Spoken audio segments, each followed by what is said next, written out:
Welcome to our YouTube channel Neha Kabuja blog. आज मैं आपलोक गोटे शोरूमर गाड़ी देखा गई आसो। भिडिओ स्किप नक शेषলৈके चाब। प्रतिखन गाड़ी प्राइस और किमान रानिंग होइसे मैं गोटेखिनि आपलोকক কৈ দি आसो। एकेबारे कम दामतो गाड़ी आछे, एकेबारे कমৰ পৰা दामीলৈকে जिमानखिनि আছে मैं आपलोকক गोटेखिनि देखाइ आसो। मैं आपलोকক देखाइছো थार 4x4 হয় আৰু গাড়ীখন ডিজেল ভাৰ্জন হয়। 2022 মডেল 35,000 আছে ৰানিং আৰু আস্কিং প্ৰাইসটো হৈছে 12,50,000। ফিক্স প্ৰাইস নহয় এখন গাড়ীটোৰ। প্ৰতিখন গাড়ীৰ পৰা বহুতখিনি প্ৰাইস আপোনালোকে কম পাই যাব আৰু ৰিফাইনেন্সৰ যেটো সুবিধা আছে। নেক্সট আছে গ্ৰ্যান্ড ভিটাৰা অটোমেটিকত যদি কোনোবা গাড়ী বিচাৰি আছে তেতিয়াহলে ল'ব পাৰে। এখন একেবাৰে শোৰুম কন্ডিশন 2024 মডেল হয়। 21,000 কিলোমিটাৰ মাত্ৰ চলিছে আৰু আস্কিং প্ৰাইসটো হৈছে 13,30,000। কম দামীও গাড়ী আছে, মই আপোনালোকক এখনকে সব দেখাই আছো।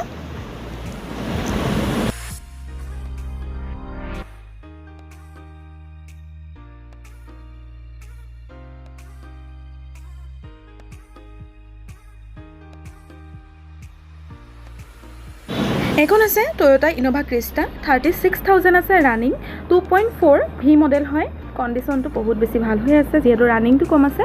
আস্কিং প্ৰাইসটো হৈছে 18,50,000 আৰু মই কৈ আছো আপোনালোকক যে প্ৰাইস বহুতখিনি কম হ'ব প্ৰতিখন গাড়ীৰ পৰা।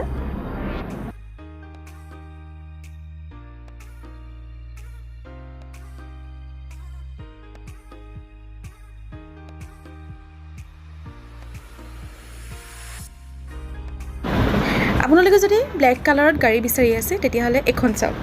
টাটা নেক্সন XZ প্লাস হয় 2023 মডেল 23 হয়। আস্কিং প্ৰাইসটো হৈছে 895 আৰু ৰানিংটো হৈছে 29,000 29,000 মাত্ৰ চলিছে। নেক্সট আছে এখন বলেৰো SLX 2016 মডেল হয় আৰু আস্কিং প্ৰাইসটো হৈছে 3,90,000।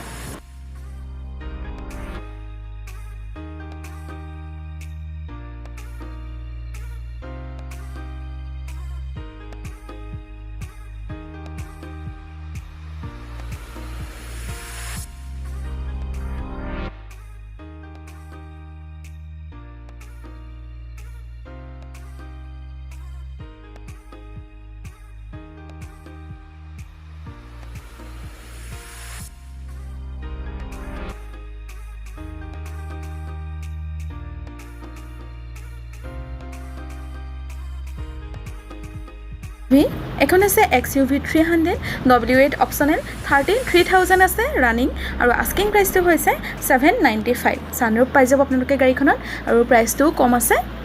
টায়াৰৰ কন্ডিশন চাওক একদম ধুনীয়া হৈ আছে।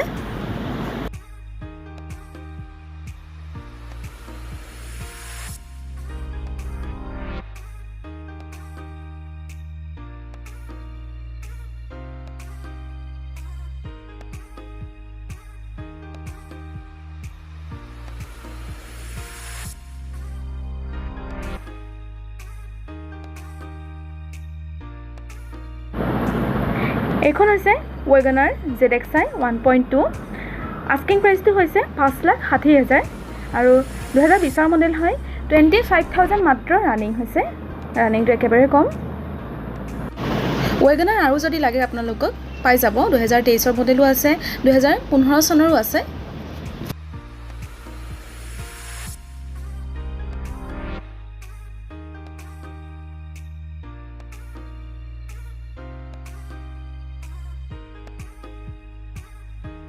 ইয়াৰ পিছত আছে এখন গ্ৰ্যান্ড আইটেন স্পোৰ্ট 2019 মডেল হয় কিন্তু ৰানিংটো মাত্ৰ 23,000 চলিছেহে। মানে ৰানিংটো একেবাৰে কম আছে। 2019 মডেল হয়। যিমানটো ৰানিং হ'ব লাগিছিল সিমানটো হোৱাই নাই আৰু বিশেষকৈ আপোনালোকে গাড়ীখনৰ কালাৰটো চাওক। কালাৰটো অলপমান কেমেৰাত বেলেগ দেখা গৈছে কিন্তু বহুত বেছি ধুনীয়া হয় কালাৰটো। চেৰি ৰেড কালাৰ আৰু আপোনালোকে যদি নিজে আহি গাড়ীখন চাই তেতিয়া গম পাব। আস্কিং প্ৰাইসটো হৈছে 4.5 লাখ 450 আছে।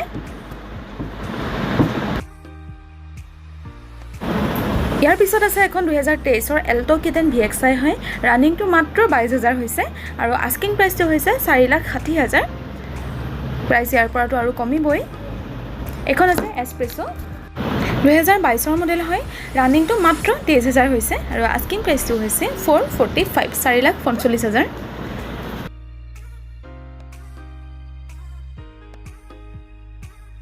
ইয়াৰ পিছত মই আপোনালোকৰ মাজলৈ লৈ আহিছোঁ এখন খুবেই লাক্সাৰী কাৰ ইনোভা ক্ৰিষ্টা 2.4 ভি মডেল। এখন একদম শ্ব'ৰুম কণ্ডিশ্যন হৈ আছে, 2023 হয়, কিন্তু ডিচেম্বৰ মাহৰ 2024 বুলি ক'ব পাৰি। চাওক 5/12/2023। ৰানিংটো হৈছে 29,000, 29,000 কিলোমিটাৰ চলিছে। 2023 ডিচেম্বৰৰ হয়। আস্কিং প্ৰাইচটো হৈছে 22,50,000। স্ক্ৰীনত দিয়া নম্বৰত কণ্টেক্ট কৰিলে গোটেই গাড়ীৰ ফটো পাব আৰু এক্সট্ৰাকৈ ভিডিঅ' বনোৱা হৈ আছে আমাৰ ইউটিউবত, সেয়াও পাই যাব। আৰু ডাউন পে'মেণ্ট কিমান দিলে হ'ব এইটো আপোনাৰ প্ৰফাইলটো চাই গোটেইখিনি আমি কৈ দিম। ভিডিঅ'টো স্কিপ নকৰিব। এতিয়া আহিছোঁ আমাৰ আৰু এটা শ্ব'ৰুম, নেজন শ্ব'ৰুম, যিটো আমাৰ আছে হয়বৰগাঁৱৰ খুটিকটীয়াত। ল' প্ৰাইজৰ যিমানখিনি গাড়ী আছে সেইখিনি দেখাম, ভিডিঅ'টো স্কিপ নকৰিব। প্ৰথমে লৈ আহিছোঁ মই আপোনালোকৰ মাজলৈ এখন মাৰুতি ৱেগনাৰ VXI। আস্কিং প্ৰাইচটো হৈছে 3,65,000 আৰু প্ৰাইচ ইয়াৰ পৰা কমি যাব, ৰিফাইনেন্সৰ সুবিধা আছে। আৰু ৰানিংটো হৈছে 63,000। টায়াৰৰ কণ্ডিশ্যন চাওক, একেবাৰে ভাল হৈ আছে চাৰিওটা টায়াৰ। আপোনালোকে যদি কম বাজেটত গাড়ী বিচাৰি আছে তেতিয়াহ'লে এখন গাড়ী আৰামত ল'ব পাৰে। আৰু আছে কম বাজেটৰ গাড়ী দেখাই আছোঁ, ভিডিঅ'টো স্কিপ নকৰাকৈ শেষলৈকে চাব। নেক্সট আছে এখন ৰিচ VXI 90,000 চলিছে, 2,50,000 আছে আস্কিং প্ৰাইচ, নিগচিয়েবল হ'ব প্ৰতিখন গাড়ীৰে প্ৰাইচ। এখন গাড়ীটো ফিক্সড প্ৰাইচ নাই।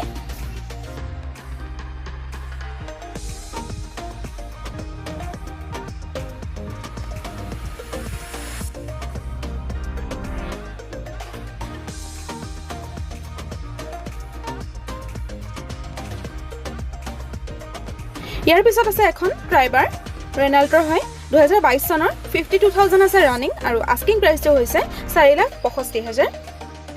আপোনালোকে একেবাৰে কম ডাউন পে'মেণ্ট দিলে গাড়ী পাই যাব। আৰু প্ৰফাইলটো যদি ভাল হয় তেতিয়াহ'লে মিনিমাম কিবা এটা দিলেই হ'ল, 1,20,000 বা 1,30,000, 1,00,000। এবাৰ চাওক আপোনালোকে শ্ব'ৰুমটো, নেজান কাৰ, ওপৰত অলংকাৰ বিবাহ ভৱন আছে। এখন আছে ইক'ভেন, 2019 চনৰ হয়, 3,90,000 আছে আস্কিং প্ৰাইচ, 7 চিটাৰত পাব। বহুতকেইটা সুবিধা আছে, ৰিফাইনেন্স হ'ব, ঘৰত থকা পুৰণা গাড়ী এক্সচেঞ্জো কৰিব পাৰিব আৰু একেবাৰে কম ডাউন পে'মেণ্টত গাড়ী পাই যাব যদি আপোনালোকৰ প্ৰফাইল ভাল হয়। শ্ব'ৰুমৰ ভিতৰত থকা গাড়ীখিনি দেখাই দি আছোঁ চাওক। এইখন হৈছে ইগনিছ, 48,000 আছে ইয়াৰ ৰানিং আৰু আস্কিং প্ৰাইচটো হৈছে 485, 4,85,000 আছে মাত্ৰ আস্কিং প্ৰাইচ। আৰু প্ৰাইচ আপোনালোকে ইয়াৰ পৰা কম পাই যাব, কণ্ডিশ্যন একদম ভাল হৈ আছে। ইয়াৰ পিছত আছে এখন বেলেনো জেটা, 61,000 আছে ৰানিং আৰু আস্কিং প্ৰাইচটো হৈছে 4,90,000। কণ্ডিশ্যন আপোনালোকে বহুত বেছি ভাল পাব গাড়ীখন। আৰু কালাৰটো চাওক, কালাৰটো বহুত বেছি ইউনিক হয়, অলপ ব্লেক টাইপতো লাগে আৰু ডাৰ্ক গ্ৰে কালাৰ বুলি কয়। কিলে চেণ্টি আছে চাওক, যিহেতু জেটা মডেল হয়। লেডাৰৰ ছিট কভাৰ পাব। সম্পূৰ্ণ গাড়ীখনৰ কণ্ডিশ্যন বহুত বেছি ভাল হৈ আছে।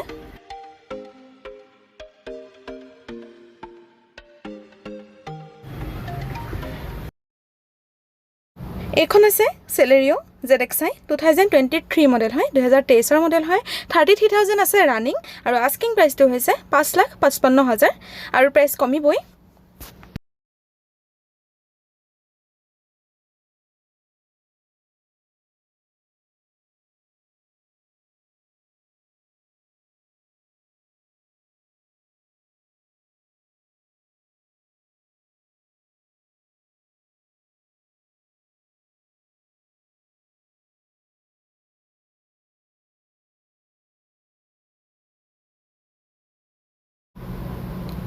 গাড়ী আমাৰ শ্ব'ৰুমত আৰু আছে, আপোনালোকক মই এতিয়া কেইখনমানহে দেখাব পাৰিছোঁ। নতুন ষ্টক আৰু আহিছে। স্ক্ৰীনত দিয়া নম্বৰত কণ্টেক্ট কৰিব। অনুগ্ৰহ কৰি আপোনালোকে কমেণ্ট কৰিলে আমি ৰিপ্লাই দিওঁ, কিন্তু আপোনালোকে পটকৈ নাপায়, সেয়েহে ফোন কৰিব আৰু চেনেলটো ছাবস্ক্ৰাইব কৰি দিব।